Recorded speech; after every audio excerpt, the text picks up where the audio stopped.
I'm going to show you how you can copy Tom. He's a 14 handicapper. He took his drive from weak high to the right to much straighter and a little bit longer, because a lot longer is just not realistic, is it? So hi, I'm Alex, I'm a PGA Golf Professional, and I've been seeing so many comments here on the channel. Here's one from Nish about driving and going out to the right. There's a two-part process. One, how we control the club face. Two, how we bring back some of your speed. Let's get into the video. Now, since it is a nice morning, I've got a brand new glove, and honestly, I don't think there's any better feeling than a new glove. Okay, so if we're hitting the golf ball out to the right, and this would be the equivalent to the left for a left-hander, our club face is pointing in that direction by somewhat. It's pointing right of our club path. So as a golf coach, the first thing that I look at all the time is, well, think about this logically. What controls the club face? It's the position of our hands. So, first things first, have a look at this from player cam. I want you to hold your golf club up and just make sure your club face is square. There's no point gripping it if the toe's hanging back a little bit, if the heel's hanging forwards, then we're manipulating it. Make sure that club face is nice and square, and that's what I've got here on the screen. I then want you to place the club at the base of your fingers and make sure, and this is what I like to see, that we've got 2.5 knuckles on our glove hand. And then our right hand just goes on. Now, if your golf mate's playing with you, just make sure both of those creases are pointing into your right shoulder. Just those two there.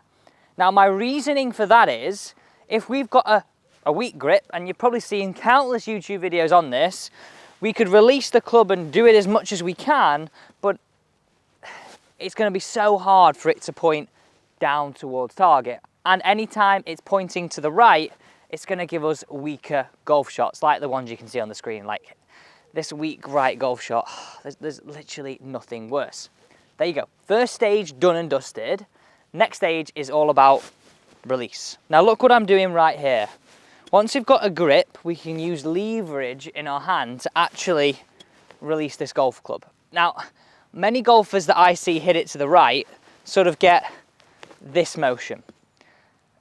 Look at this, right?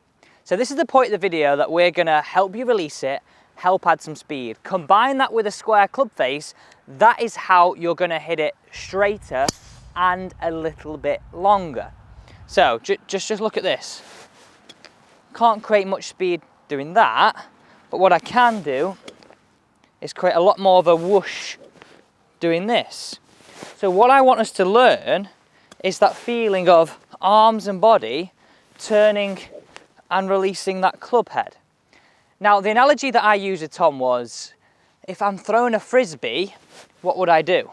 Well, I couldn't throw a frisbee very far doing this, but doing this motion, turning, getting my hips to turn, getting my body to turn, and more importantly, feel like I'm throwing the frisbee out my left hand in this way, I was really able to get him to square the club.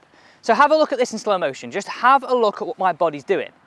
You can see I'm transferring my weight, I'm turning my body, and most importantly, I'm letting my left hand release out that frisbee. That's the stage I want you to get to, and you will get to using this video. So with two hands on the golf club, what does that look like? The first way to do it is just stand here, one through, put your right hand on. For a left-hander, just repeat that the opposite way. Both hands on. So straight away, combine that with a good golf grip, with a good club face, we've got a much better chance of adding more speed and releasing that club. There's no better recipe. Okay, here's some proof. Have a look at these players right here. Now, I see so many club golfers not achieve this. This is Justin Thomas on the way through, Tiger Woods. Wow, how good was Tiger in his pomp? And also, let's pick John Ram. So these are all the top players in the world, and have a look at them post-impact. Turn through, released, not elbow high, but elbow in and hand high. This is what you've got to get to create some speed. I mean, you can physically just see the difference in the speed, and, well, let's take this to the golf course. I said I was going to hit a good one down here in 18, and this is how.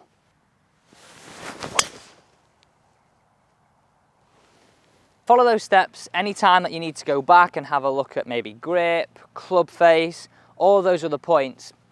Just skip back and have a look. Thanks so much for watching, and don't forget that we're powered by you, so commenting, liking a comment down below and subscribing really does help.